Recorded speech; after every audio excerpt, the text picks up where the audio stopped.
Boa noite, irmãos. Convido a todos para continuarmos com o pensamento elevado. E vamos hoje conversar um pouquinho sobre a diferença que cada um de nós pode fazer na jornada, na caminhada um do outro, aliados à fé e à certeza do perdão do nosso Pai Maior.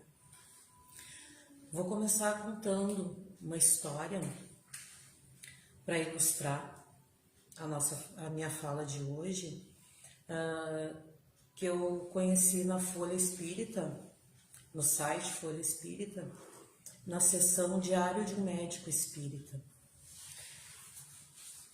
Hoje o médico já formado, mas na época, esse relato é da época que ele era um estudante, um jovem estudante de medicina, cursando o 2º ano. E ele fazia algumas tarefas num hospital. Nesse dia ele precisava coletar os dados de um paciente do hospital. Pediu informações onde encontrá-lo para a recepcionista e foi até ele, né? Já com a informação dada pela recepcionista de que era um paciente muito difícil, que fazia dias que não conversava com ninguém, que não comia, que se negava a tomar a medicação que era necessária para ele. Mas o jovem foi em frente, não assimilou muito bem tudo que ela falou e foi fazer a tarefa dele. Chegando lá, percebeu que tinha no quarto 2 camas, né, 2 pacientes, e se dirigiu ao paciente com quem ele tinha que conversar. Se apresentou e não viu nenhuma reação daquele senhor. Aí ele insistiu e a reação do paciente foi se virar para o outro lado, ficou de costas para ele. E ele naquela situação, querendo cumprir a tarefa e não estava conseguindo. Foi quando ele percebeu ao lado da cama uma cadeira onde tinha algumas peças de roupa e uma Bíblia. Aí ele teve a ideia, né, a inspiração, eu diria, de perguntar para aquele senhor se ele rezava. Não teve nenhuma resposta. Insistiu, o senhor costuma rezar? Aí de repente até ele ficou espantado, né, porque o senhor virou novamente para ele e disse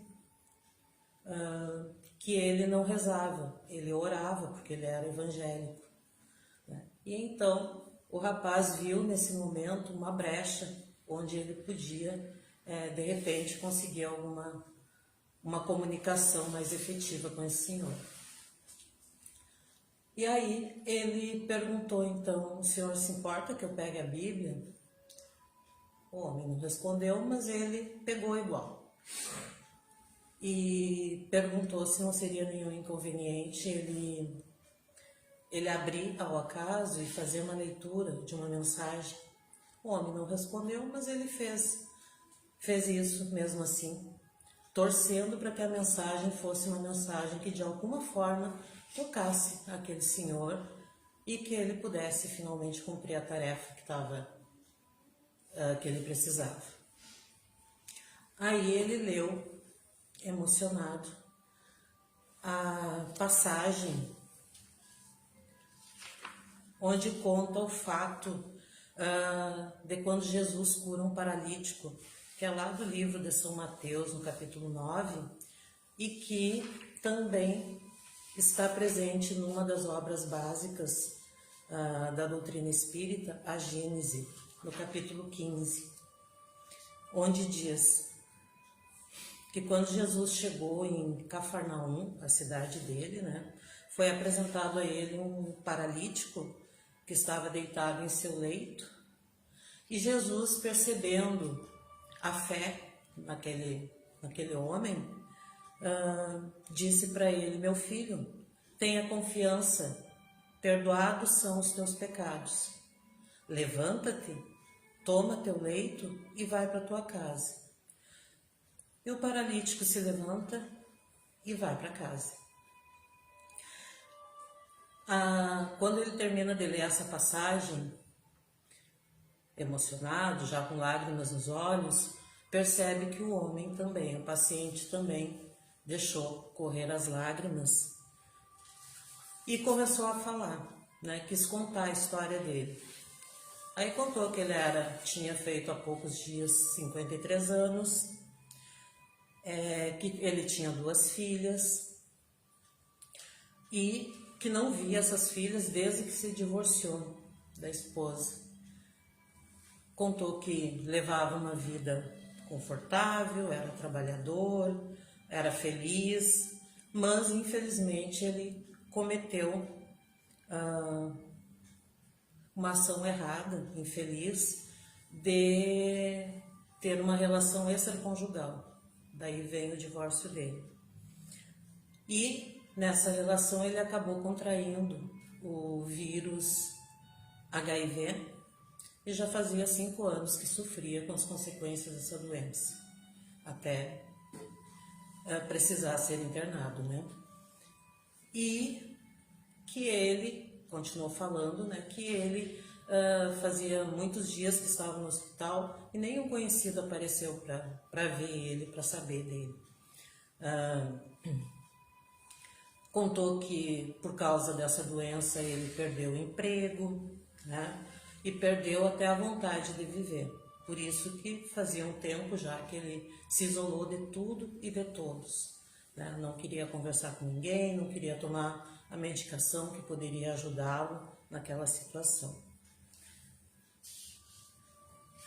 Mas, ouvindo aquela passagem do livro de São Mateus, ele se emocionou e se lembrou de algo que ele já sabia, só que estava esquecido, estava adormecido na memória dele, que era o fato de que se os familiares, as filhas, a esposa, os amigos que se afastaram todos dele, quando ele estava nessa situação, não o perdoavam, né, porque era por isso que ele estava sem vontade de viver, né, ele não tinha ninguém, na cabeça dele não tinha ninguém.